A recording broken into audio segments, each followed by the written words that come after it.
Jadi mahramkah jika seorang mendonorkan darahnya supaya kepada perempuan ajnabi? Nyan bahasa tanya kan hubungan saudara. Mana hubungan saudara kan darah tanya dalam darah haji. Mana hubungan saudara? Kalau kan orang cik tanya sama dengan orang cik koknya. Mak tanya sama dengan mak dan mak katnya hubungan saudara kan mak najih na darah dia tak donor darahnya hanya ke mahram.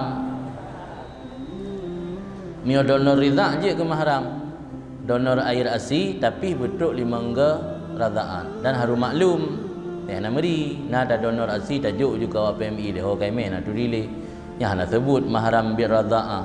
Kalau sebut mahram bi radaan ta donor pu asi ke orang yang maklum radhi maklum murdhi radhi ane yang pim susunyan maklum meri murdhi pi maklum meri ya khamsu radaatin yuhrimna de limangga kali menyusui kasebut hukum mahram nya mahram biridha nya sekedar donor darah nya hana dalam kitab yang begah je ke hubungan mahram tak dia nak ubat medan atiran mahram ngawak batak ada ni sebab darah ini darah awak batak ada mah tak head lagi kan hana lang kitab pegahnya mungkin sampai dia tanya mungkin terpengaruh dengan nak istilah hubungan saudara.